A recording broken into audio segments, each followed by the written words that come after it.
This conference will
this conference will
Good afternoon.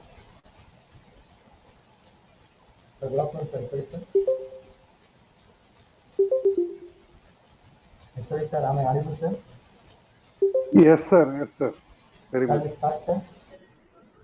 Yes, sir. Pavitra, are you there?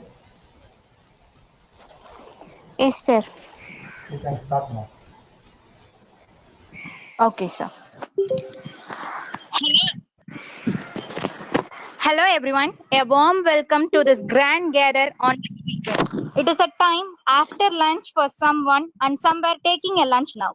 But however, it was a very nice to see you all on this grand title. And finally, a small request. This was a very nice time after your lunch. But don't sleep with your dreams. Take your dreams on your mind and keep your ears towards the expert. And open your eyes bright to see the screen.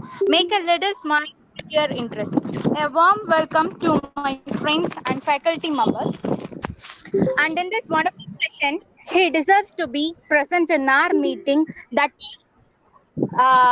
was none other than our dearest superhero, role model of younger generation, who was a warrior who gave his heart and soul for the development of our college.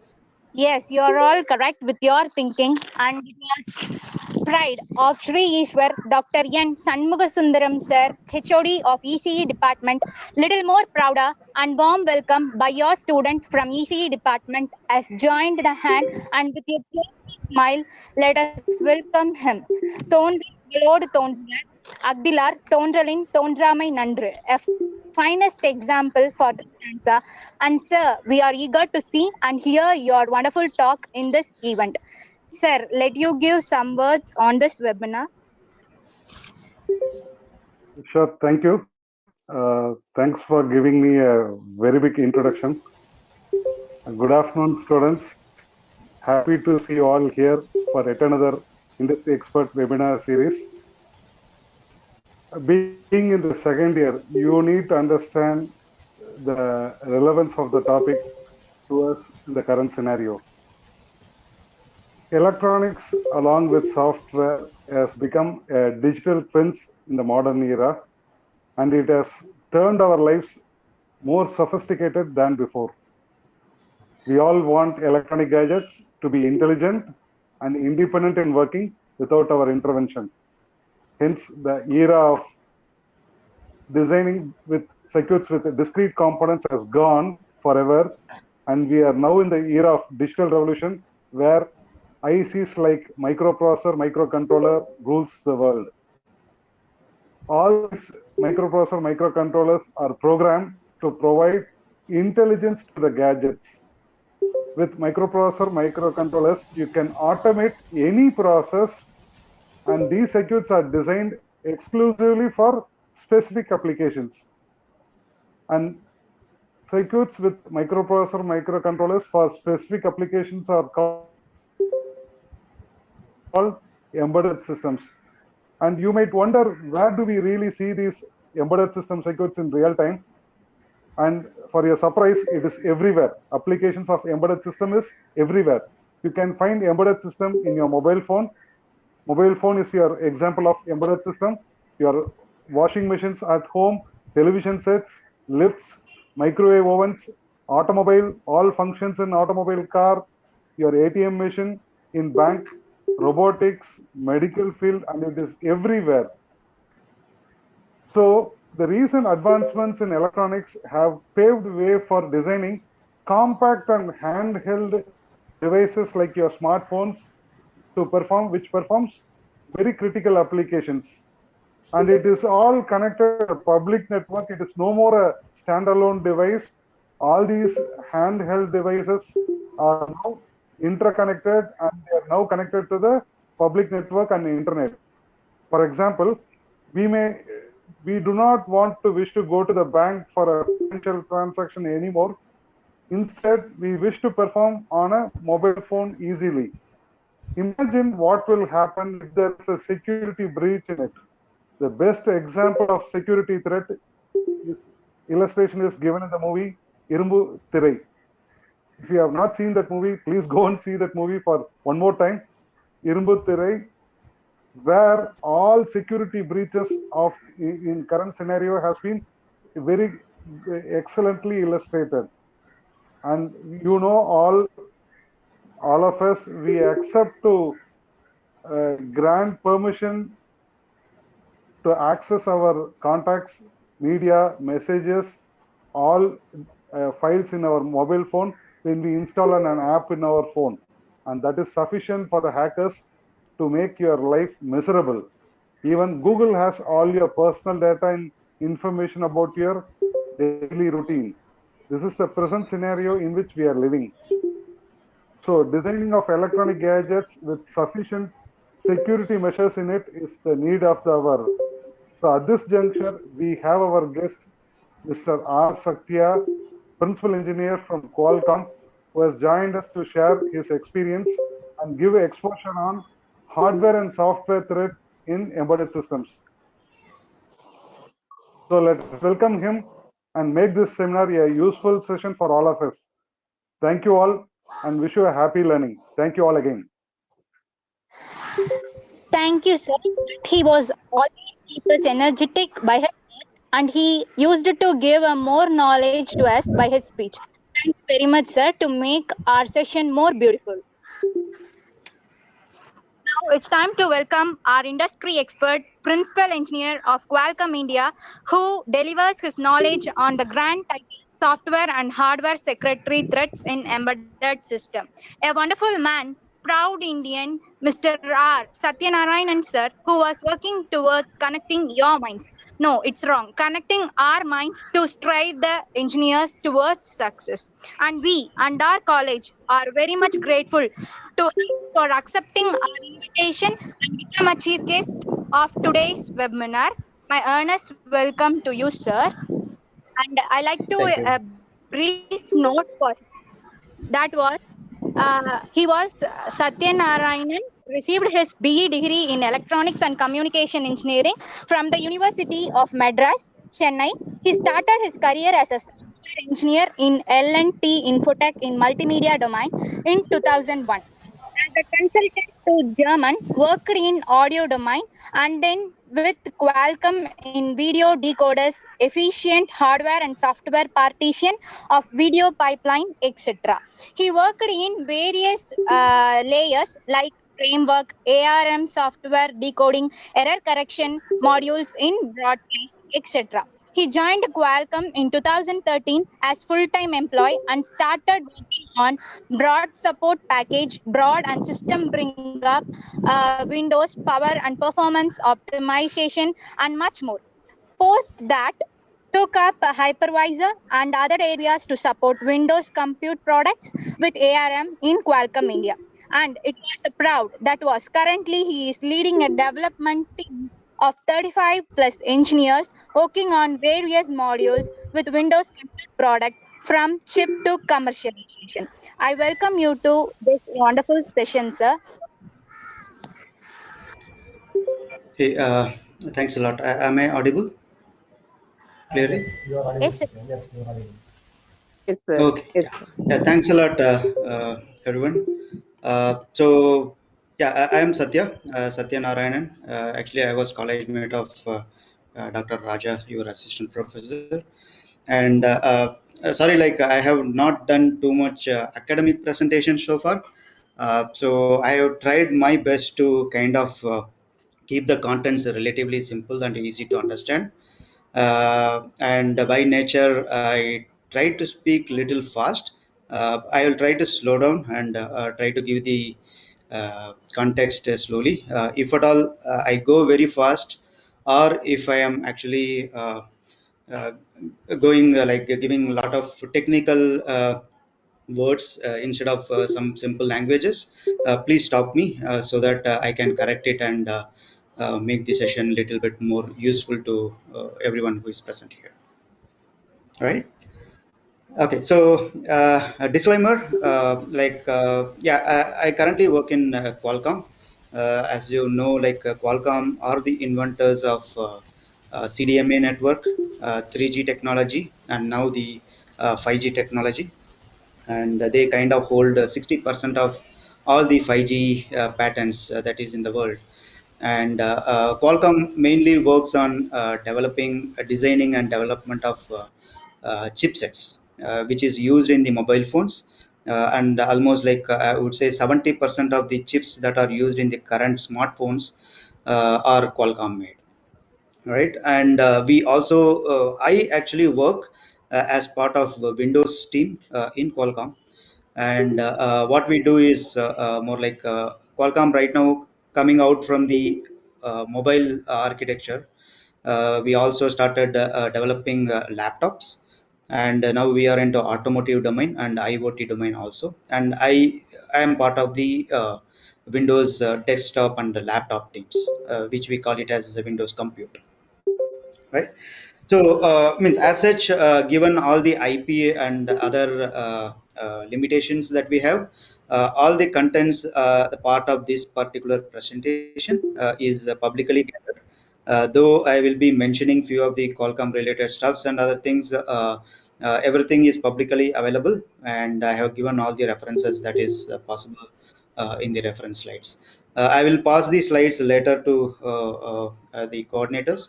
Maybe you can take a look at the if you want more detailed information, right? uh, yeah, I mean, so in my 20 years of career, one thing that I have learned, that is for any of these circumstances, any issues or any problems, first try to understand the system well, meaning what does the system do, etc. And then try to understand the problem, meaning acknowledge there is a problem, understand what is the problem, and then try to understand how the problems are created, right? It's not enough to just fix the problem, because if you fix one root cause, there may be a lot of other ways the problem will be created. So try to understand as much as possible what are the different ways the problem can be created. Once you have that understanding and the system, the solution that you develop will be robust. I mean, it will be solid. The future issues with that particular part of code, fix, or whatever the design will be very, very minimal, right? So the presentation today also, I tried to put it in the same format. I will try to little bit explain what is an embedded system, what is an embedded software, and I will try to give you some pictures showing how complex it has become now, right? Then I will go on to explain what are the different security threats, why it is a problem, and okay, even when we develop any development or design or any hardware that anyone develops is not foolproof. Everything will have bugs, everything will have issues. There is no way you can make a zero defect product, right? So there are update mechanisms, but we need to understand what are the issues when you want to update a system which is on the field, right? So I will go through that a bit, which will help you understand why we need to keep a habit of understanding and all the attacks or security threats while designing and coding itself. Then I will probably mention few of the countermeasures and leave some time for the Q&A. I'm hoping that I will be able to cover the contents probably another 50-55 minutes. Forgive me if it takes 5 minutes or 10 minutes, a little more. Okay. Uh, okay. So, what is an embedded system? I think already our HOD kind of clearly mentioned. It is a microprocessor starting with the 8085. That's the first microprocessor that everyone will be aware of, and probably you might have some uh, papers as well in your semesters. Starting with that, anything that is digitally and electronically developed to achieve a particular functionality, right? The basic thing, like when I was a student, when I was in college, the basic thing that we developed is using an 8085 processor or 8086 processor, come up with a road signal system, right? That's a easy one, and that is also an embedded system, right? Because it's just easy to go and say, okay, turn it to green, orange, and red. But finally, when you have to uh, make use of the traffic system, understand how much traffic is there, accordingly you have to make how much time the green should be there in which direction. So it starts keeping to develop a complex mechanism, right? So everything that has a small gate circuit is also a microprocessor, or is also an embedded system that is used to achieve particular functionality, right? If you see anything from RFID, which is radio frequency identifier, currently even your GPS, small GPS circuits, and even small sensors that you might use, to the satellites that are used, the nuclear systems, everything is an embedded system, right? So I don't want to restrict the overall presentation to a microprocessor or a small system. I will try to give like how complexly it has developed going meaning at the current stage, which can give you a perception to start with, right? So as I mentioned, if you take a small coffee vending machine, right? You just press a button, you get a coffee, right? But what it has, there is a processor which has to process all your inputs. Meaning, you press the button where you have to select whether it is coffee, tea, or just hot water kind of things. And even in coffee, there may be multiple combinations. Then there will be a heat sensor present, because you need to get the coffee hotter. So there will be heat sensors present, and then there will be a power management unit, which is used to control or provide power to your heating coils or the processor to work, etc. There will be touch and other sensors, because when you fill the coffee, it will keep on sensing how much the cup is filled and immediately stop at some point, right? So that is also a sensor. And there will be a lot of mechanicals, because you put the coffee beans and sometimes somebody has to grind it.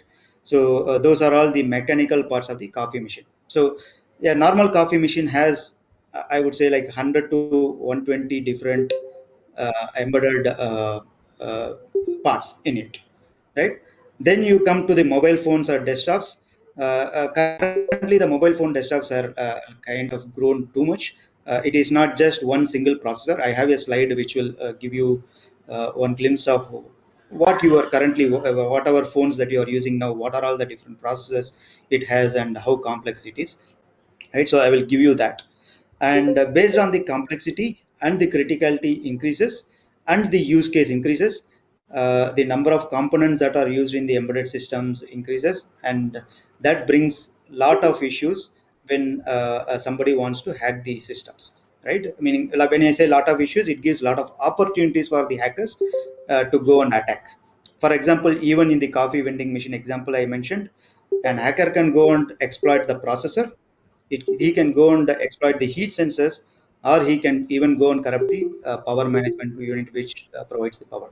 So the number of component increases, the number of opportunities for the hackers increases, and so you should always keep in mind what can I do to make sure a system is a little bit relatively secured. Okay. Now coming to embedded software. So embedded systems, as I mentioned, it is just parts, right? It just has a microprocessor, it has a sensor, but it all gives you data. When you take sensors, heat sensors, or any sensor, it just gives you data. Somebody has to process the data to get meaningful information out of it. For example, take the example of heat sensor. It will probably sense the heat and say, okay, it is 20 degree, 25 degrees, 30 degrees, whatever it is. But somebody has to make a call. What should I do if the temperature is 30 degree, or what should I do if it is a 40 degree, right? So you have to write a program to make use of the information, and then start building a software on top of it. And again, as I said, like, you have 100 different parts in a simple coffee vending machine, and all 100 different parts are giving you data, right? So you have to start assimilating all the 100 different data and take a decision based on those data, right? So that way your complexity of the program increases, and because of the complexity, there will be hundreds of checks that you will be doing. What if the temperature is 20? What if the temperature is 30? And similarly, you will go and check, like, what if my power is not enough, meaning if the voltage fluctuations are there, what should I do, right? So, and the other part is, like, it's not just the heat sensor for the coffee, right? There are when the processor is, normally coffee vending machines are on almost all 20 hours, I would say, right? When a machine is particularly 20 hours or 30 hours, completely 24 by 7 switched on, the processor that is running will also keep on developing heat, so you need to handle that also, right? So embedded software is a program that you write to work on the microprocessor to process all the data that you get out of the individual peripherals, right? So that is what is embedded software is all about. And how do you develop a software? You need a programming language, and you need OS, and you need some scripts, right? So now coming to, like, what are the different types of softwares that might be in the system, right? So there is something called firmware. So what is a firmware? For example, you have a microprocessor, right? When somebody switches on the power, uh, this processor has to start executing the code. So where will be the code sitting? It is in the memory of that particular microprocessor or the CPU, right? So there is a program sitting on the memory in your microprocessor or the CPU. That is called the firmware. Whenever you press the power button, that is the first program that will start running, and it will start bringing. Once the microprocessor is up and running, then the other peripherals will keep coming up, and the entire system will come up, and you start functioning, right? And then you have the operating system, right? For example, uh, let me say, like, again, I will take the coffee vending machine heat sensor only, right? It's just not the coffee vending machine. There are multiple systems which might have a heat sensor. For example, even your digital thermometer has a heat sensor, right?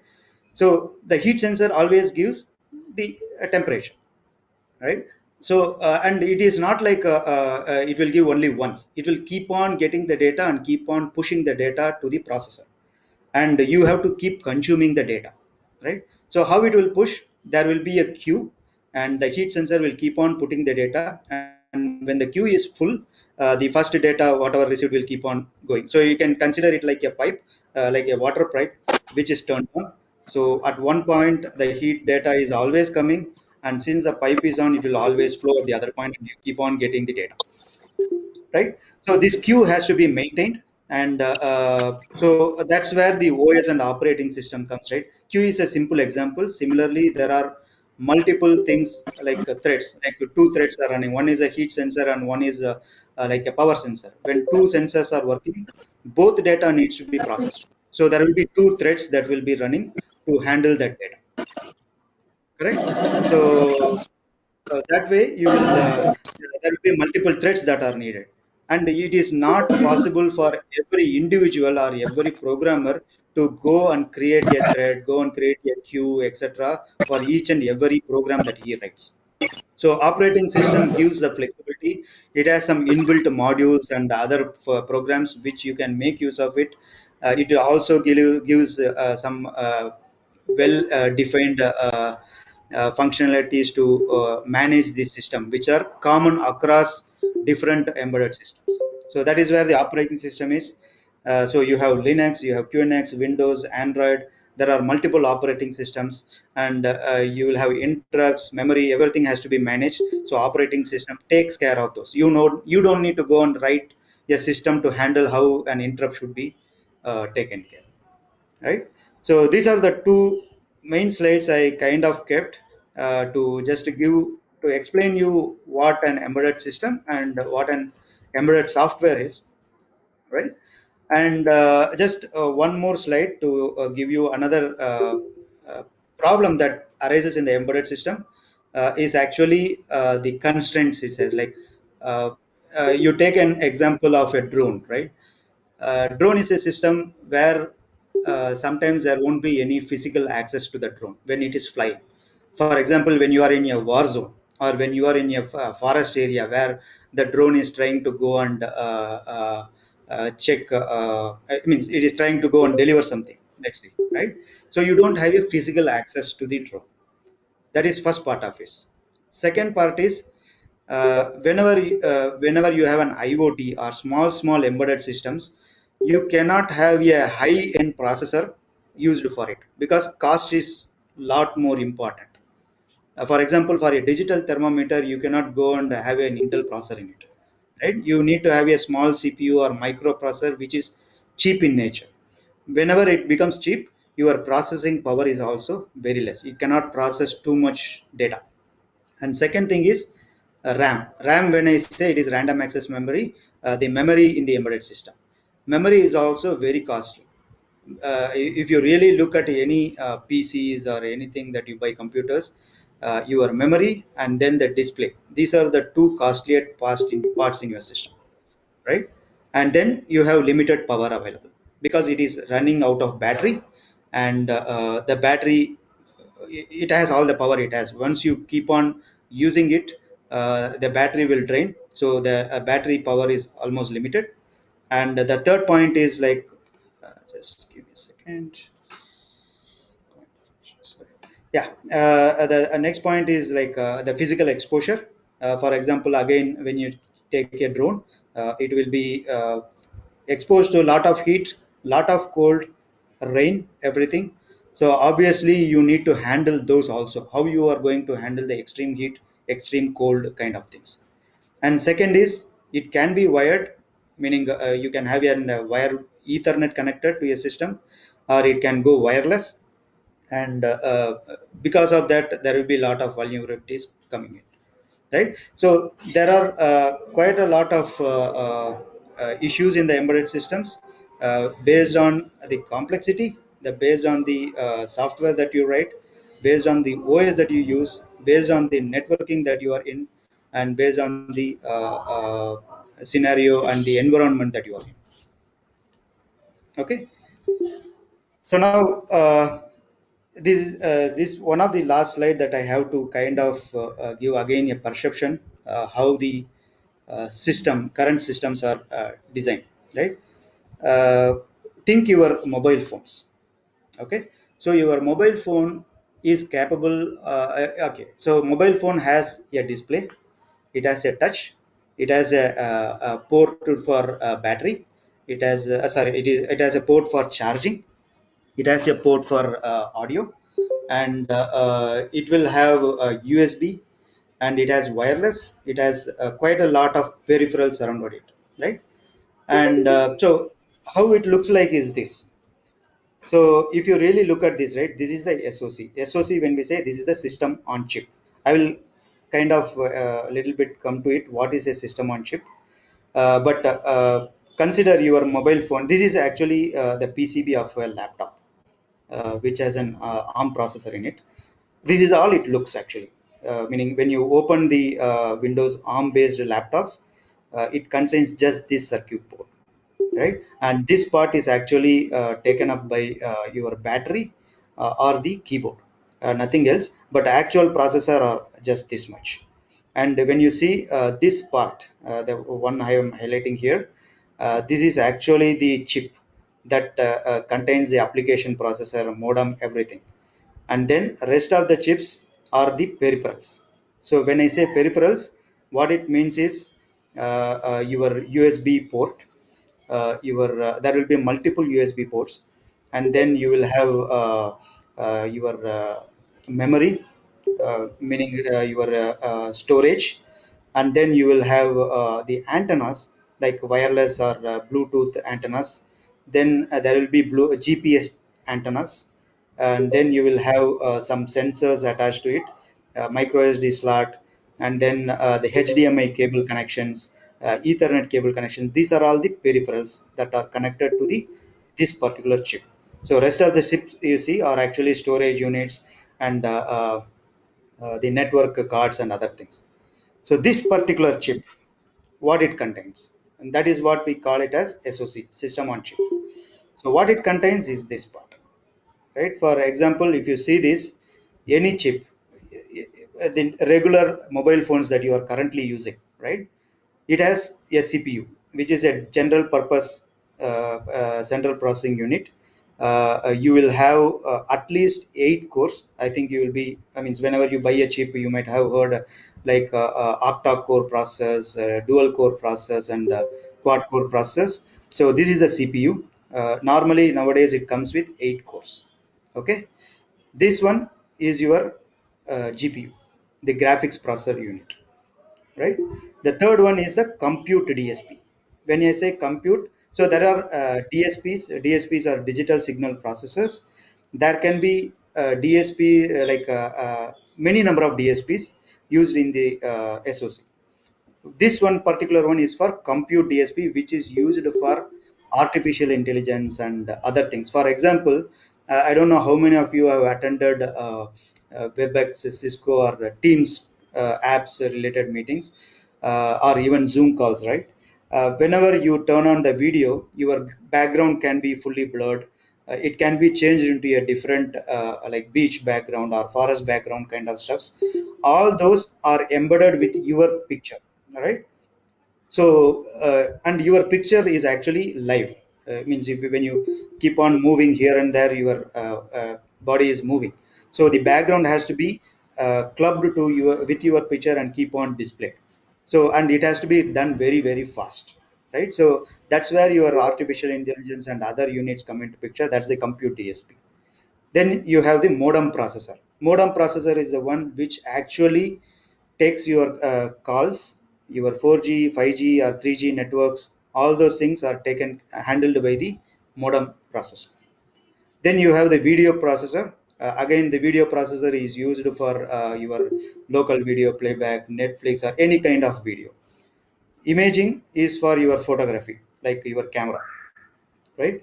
Display is again for display. Again, regular display is one thing. When you have graphics content, when you are playing games, it actually has multiple graphics elements in it. So to handle that many elements, a display processor is separately required. This in turn works along with your graphics processor. Then you have your security processor. I will probably have, I have a slide to a bit explain the security at a later point. Then memory you can actually keep it out of it. Normally memory is actually outside the SoC, but there are systems where the memory is inside the chip, this particular chip. And or sometimes what happens is the memory card sits on top of this processor. Okay, and then you have the location. Location is again another processor which is actually responsible for your location, like GPS. Then low power islands. these low power islands are for handling your sensors, your audio, and a few other functionalities. Mainly sensors and audio is what I would say, and sometimes even your charger are handled in these low power islands. So this is a simple representation actually that I can get. This is actually one of the Qualcomm SoC. This particular chip I'm mentioning, right? This contains all these units, right? And when you just a CPU has like millions of transistors and gates in it. So consider you have like 8 processors, 8 cores here, and then GPU also comes with 4 or 5 cores. Similarly, DSPs and everything into one single chip, right? So that's the complexity that you are actually looking at when you come to an embedded system. And again, as I mentioned, don't think embedded system is just some IoT devices or your washing machine and other things. Those are also embedded systems. Everything is an embedded system, but the complexity for the simple mobile phone that you are using day in and day out contains so many elements that are actually in one single chip, and also some other peripherals attached to it to get your job done and have a good user experience, right? So this is your system. So I will stop here for probably a minute. Let me know if I had gone fast, or if you have any questions I can answer here to make you understand. If you have any questions on this particular slide, or the overall embedded system part. Students, if you have any questions, you can ask.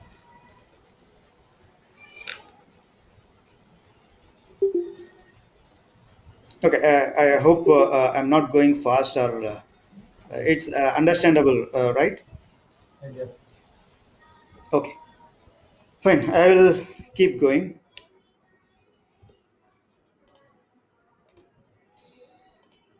Okay. So now, why security is important? Now that you understand the system, I am assuming at least to an extent, right? I understand many of people here are second and third year. You may not have an embedded system paper or anything. So that's the reason I try to put some basics. Assuming that you have little bit context on embedded system, what it is. Now, why the security becomes so much important, right? Again, your phones are currently used for multiple financial transactions. Forget about anything else, meaning your data or anything. Let's say you are very prompt user without any mischievous things. Still everyone does a financial transaction using their mobile phones, right? So your financial transaction is secure. I mean, so you need to be very cared about that. And you log in into multiple sites, and there are most of the mobile phones are small phones that you use now come with face and finger authentication, right? So now consider your face. What happens, let's say you configured your smartphone for face authentication, and somebody shows your photo and opens it, right?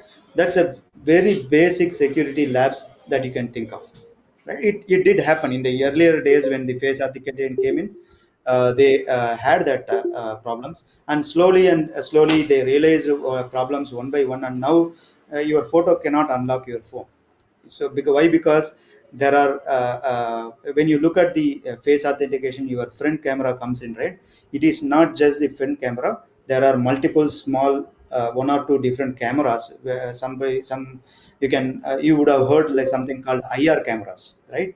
That is also there to actually send the IR waves to measure the depth of your skin, your cheeks, and your nose. It actually gets all the information when you enroll your face, and only when your actual face is shown and also have the exact depth information and other things, then the phone will unlock.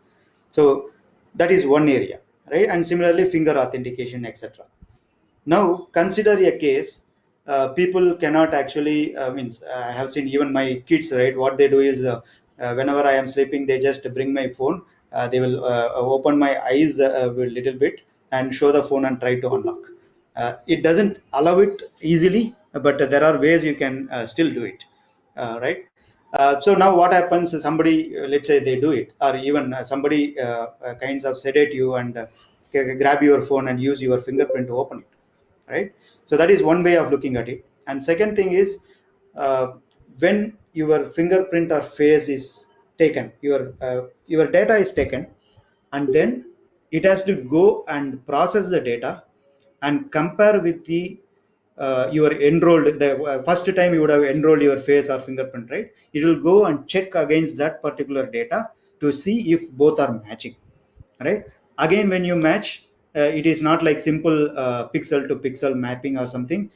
Your data is encoded, because you cannot leave the data raw format, right? You cannot just leave your photo, mainly for fingerprint or face authentication, without any encryption.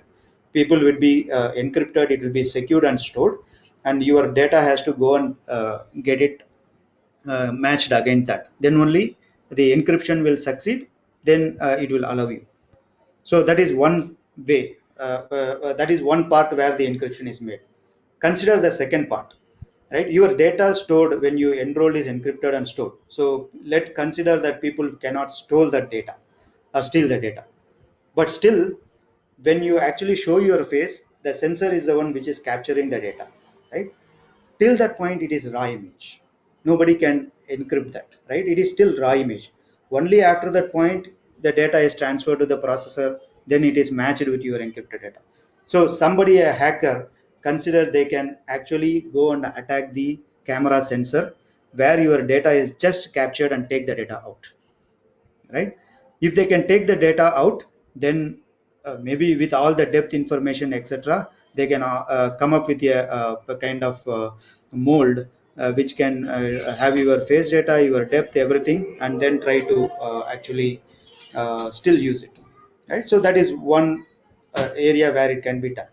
The other area is when the actual encryption and these things happen, right?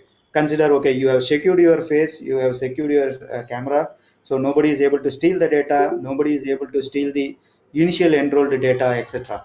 But still, some at some point, your face data and the encrypted data are compared and matched, and it is using a key. What happens if the key is stolen, right? So these are all small, like, it's not just that your data stored is encrypted, your data means your capture is encrypted. There are multiple points in this system. If you look at this, your camera captures the data, then it comes to the memory, then it comes to the CPU. CPU, then it will use the secure system to actually compare the data.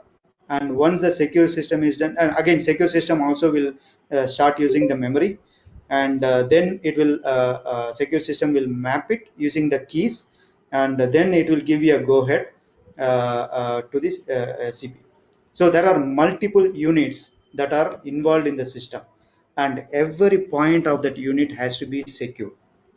Otherwise, means there are many sophisticated hackers around the globe who can easily hack your data and take it, right? So this is why you have to actually, I mean, again, what you can do, means there are multiple. As a user, there are a lot many things that you can do. As I think HODs are mentioned, right? Every app asks for permission, and nobody checks what it is asking. I install an app, I'll say yes, yes, yes, yes. Nobody, in India at least, nobody reads the terms and conditions, right?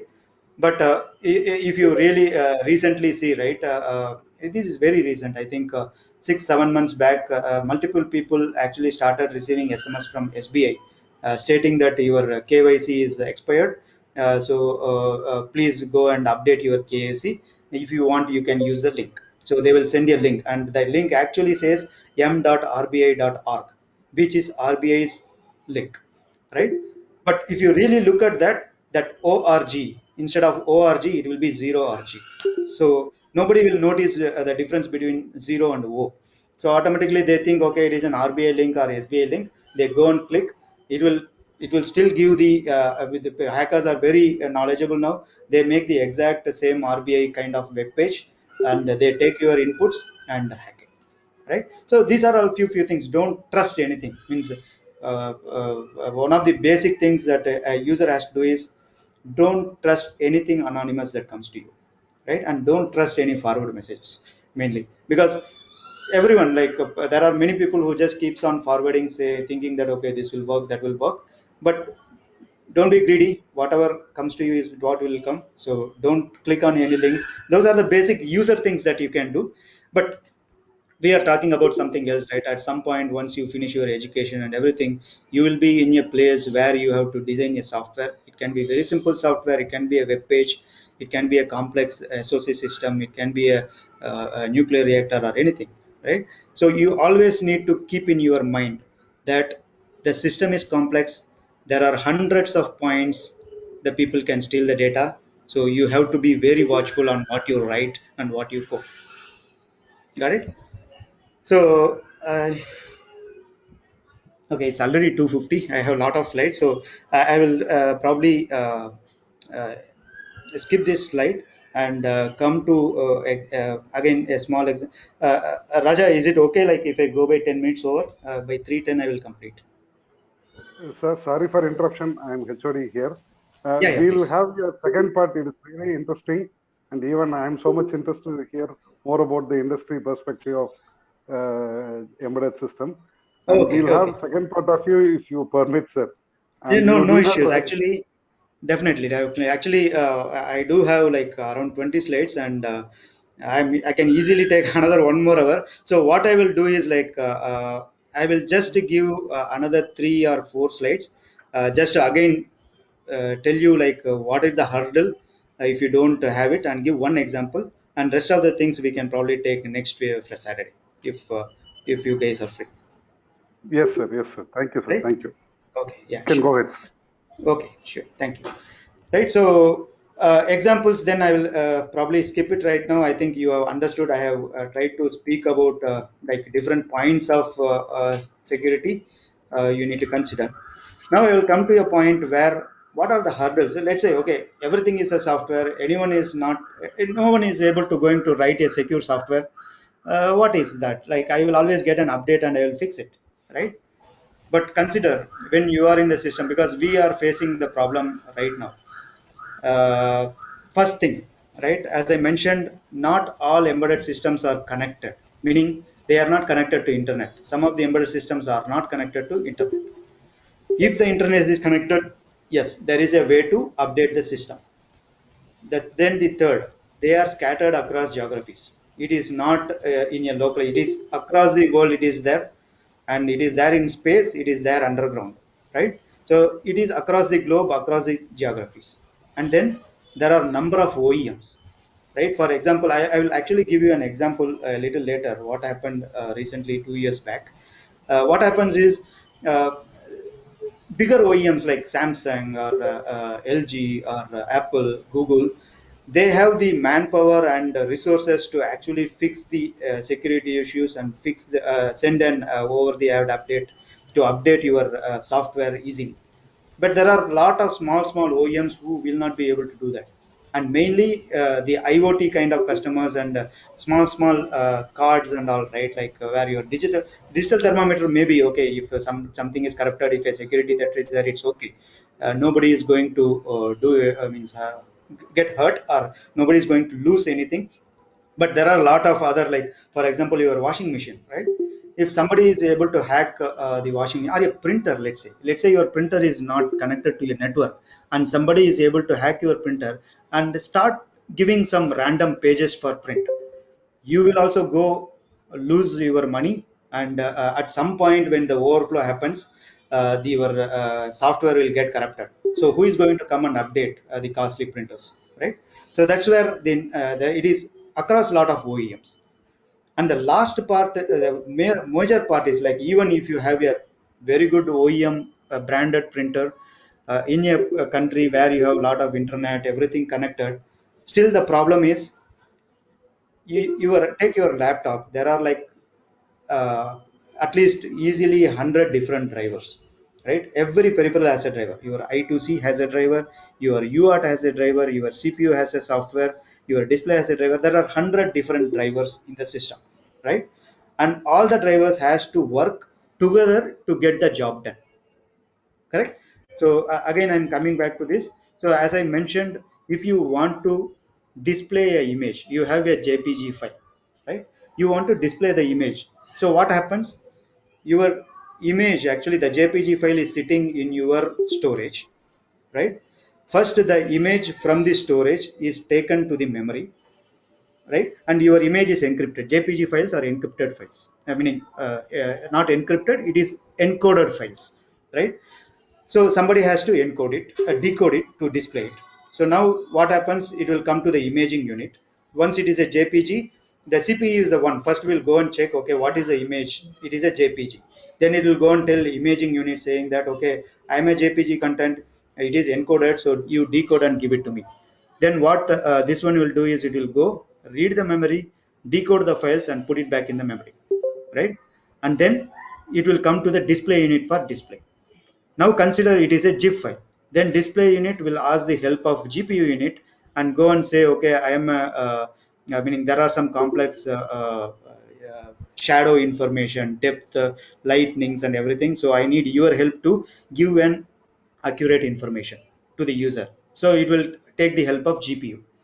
Then GPU comes into picture, and then for example, let's take an example where you have this Google lens and other things, right? Where you point your camera to some flower, then the Google lens software will see the flower. It will go search the web and give you the information saying that, okay, this is a rose flower. This rose flower with this particular kind of color comes only in this country. It gives a lot of different information, right? For that to happen, there is some artificial intelligence needed, right? Because you read the flower data is taken, and then the compute DSP is used. Compute DSP then go ahead and assimilates the information, and then it gives the data back to the GPU. GPU will give back the data to display, and display finally displays it to the user. Just a small JPG file makes use of all these systems. And when they make use of all these systems, that means at least 50 to 60 drivers are used in the system, right? Now what happens if since all drivers are connected, right? It cannot work individually. Every driver is kind of uh, lying on a common framework. It means it is using a common memory or common this one, right? So if somebody has to make you means if somebody has to fix in the common file, then what happens is you have to update many drivers, right? And that update becomes very, very difficult. Uh,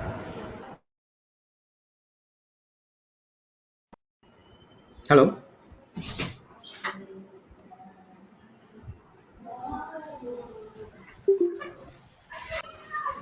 Am I still audible? Yes, Yes, yes, sir, you we are can audible. hear. Yes, sir, it's audible, sir. Okay, Sir, so audible, sir. okay, and you are able to still see the screen, right? Yes, yes, yes. Okay, fine. Yes, sir, yes, So sir. what happens is like there are multiple different drivers, and as a computer user, right, you know that everyone doesn't upgrade the drivers every point. Some people will say, I don't want this.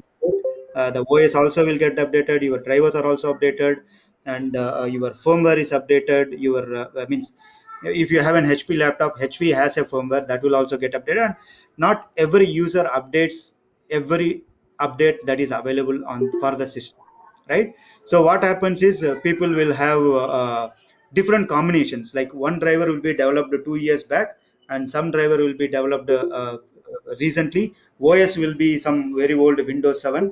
So there are multiple different combinations. So testing as a developer, right, I am the one who knows what is a fix, right? But I don't know what the end user combination is. And for me to test the fix against all the combinations is really impossible, right? So that's where the update hurdle comes into picture. So that's why you have to keep in mind, though every software is not error free, you can make a fix, you can make an update background for the developer, for the company who is developing the fix, the chip vendor or the OEM like Samsung, LG. There are a lot of testing pains that they undergo to make sure the fix can work across all people who has different combination of drivers, different versions of drivers, etc. Okay, this is one part of it. I will actually come to these slides probably in the next sessions. I will just give you another example, which is probably a little bit more interesting, right? Sorry. So recently in 2018, I think in early 2018, around January, I don't know if many people heard about it. There were two security threats that were actually uh, told, and that happened in the core functionality of the CPU, that is in the hardware. As I mentioned, if you have a software security threat, you can easily develop a fix, test it, and update it. But if it is a hardware fix, what you will do? You cannot go and change the hardware, right? There will be millions of units in the world. And for example, this particular Spectre and Meltdown issues actually that happened in the hardware CPU, which is again it is across all the chip manufacturers, which means it was there in Intel CPUs, it was there in AMD CPUs, it was there in MediaTek, it was there in Qualcomm. So consider anything, any chip that was developed, any CPU that was developed before 2018 had an issue, which actually throws up a security vulnerability. And you know, right, like when you take, there are like billions of computers that are lying in the world. So how do you go and update this hardware issue, right? So now, just to close the loop, right, what was the issue? Again, this is a little bit technical, but probably I will take 5 minutes. I will explain this particular part, and we can close the session and continue next week. So what happens is, I know like many people would be heard of pipelining, right? When you actually go and read information from memory, right? It is not one single instruction. It is actually a one single instruction. Read and get the data from the memory. For example, your data is in RAM, the CPU is reading. So CPU will say, go read the data from RAM and bring it to the processor and do the processing. So it can be one or two instruction cycles, right? But if you do one instruction one by one, it is going to take ages to complete a small program. Like a 10 lines program will probably take 5 minutes to do. So over the years, right, there are multiple instruction pipelining that was developed. So what will happen is, one instruction, one pipe will go and read the instruction. The next pipe is actually processing the information.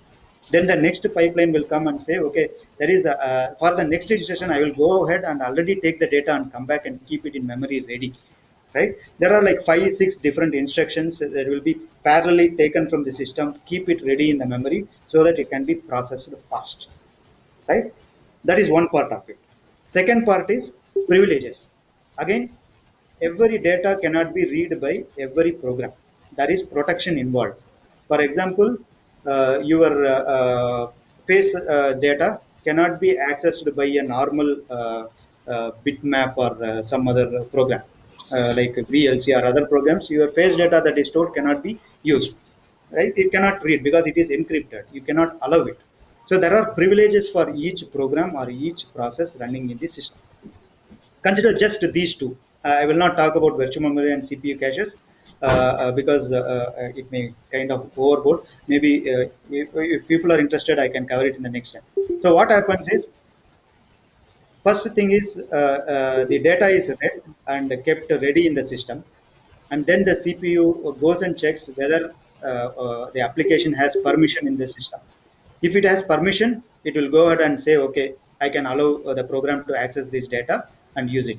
If it doesn't have permission, it will just raise an exception saying that, okay, you are not allowed to access, so you will throw an error. This is very simple, and this is there in all one human and other kind of systems that are in the system. This is just basic instruction pipeline, right?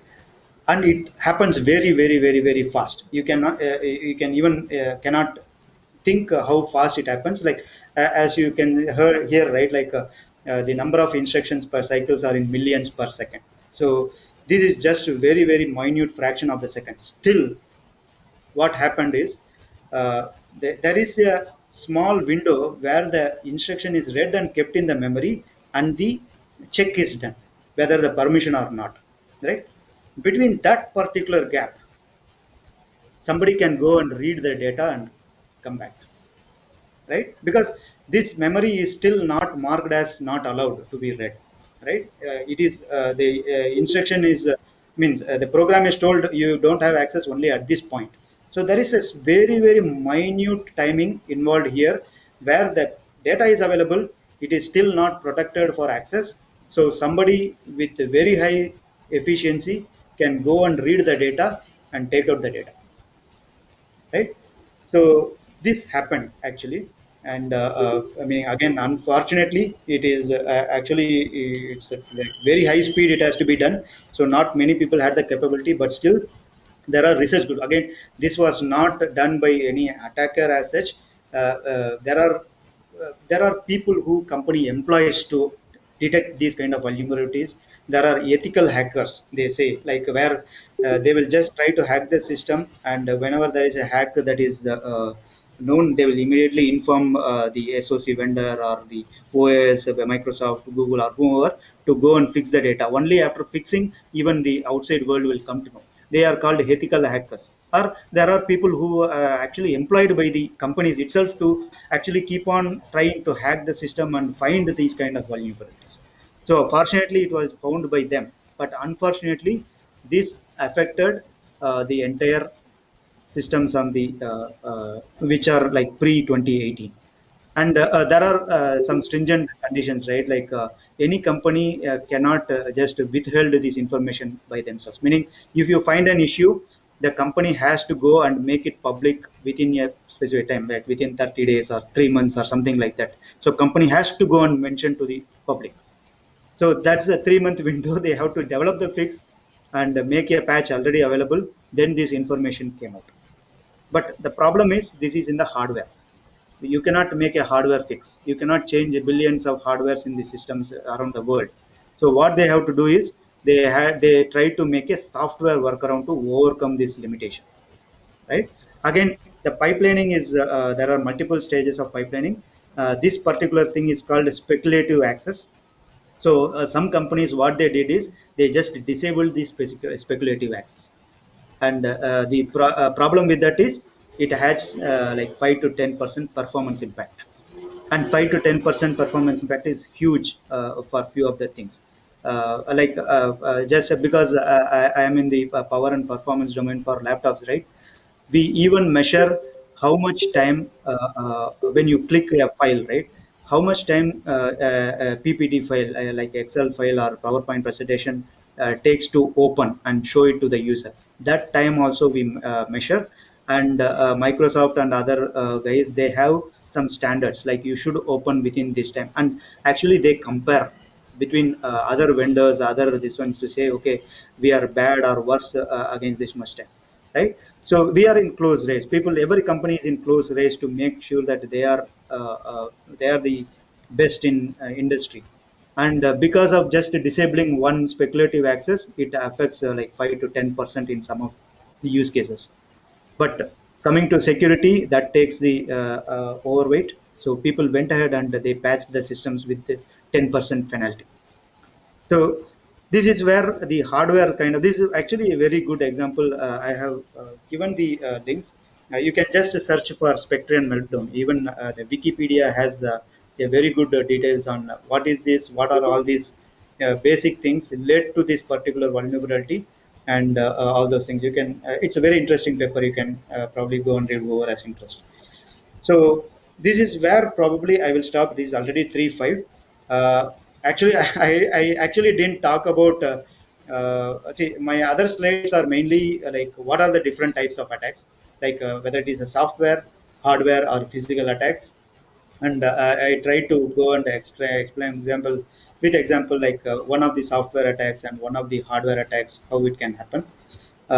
Yeah, maybe like next week, same time, if we are okay, we can have that sessions.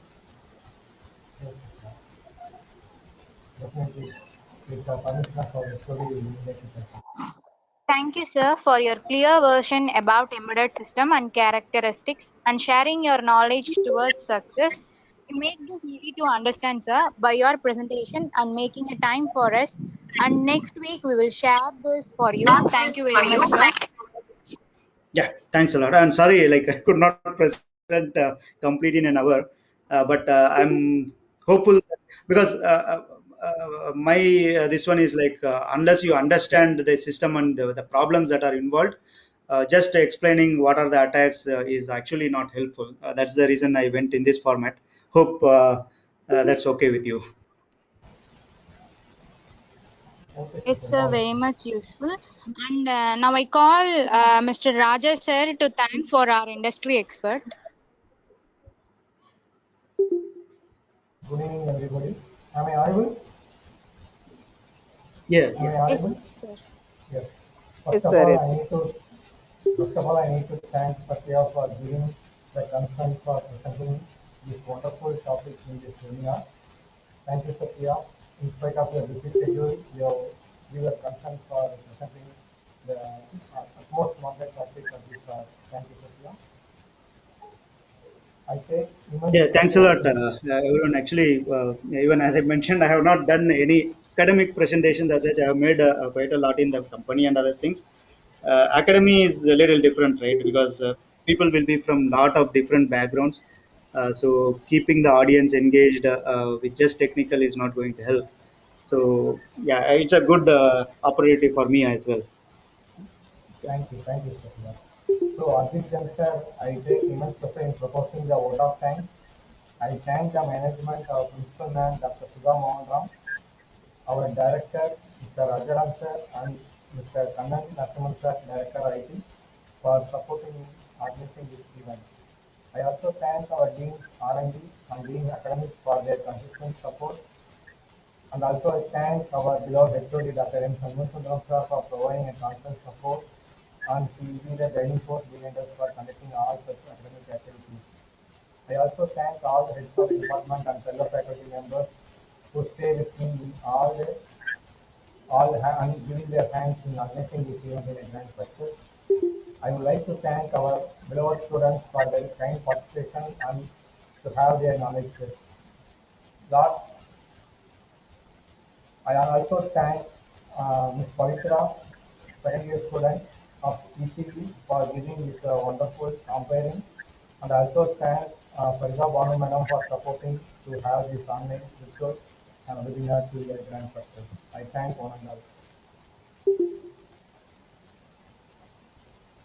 Yeah, Satya, thank you, everyone. Yeah, thank Thank you, Satya, for yeah, giving thank your you. consent, and you have presented well and make the audience to have an interesting webinar. Sure. We will definitely meet next week or whenever you guys are free. I can take it up Okay. on any Saturday. Kindly Sure. let me ask the response if there are any queries available. Students, if you have any queries, you put in the chat box so that I can get the answers from the resource person and will get you very soon. Sure, sure, sure, sure. Thank you, Satya. Thank you. Thank you, Satya. Thank you, sir.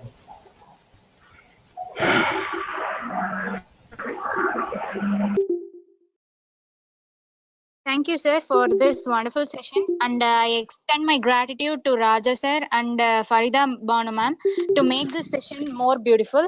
And a special thank you to our own Dr. N. Sundaram, sir, and Satyanarayanan, sir, for making it more beautiful. Thank you, sir.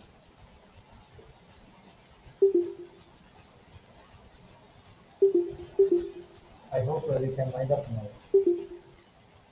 Yes, sir. Yes, sir. Thank you, sir. Thank you all. Okay. Thank you. Thank you.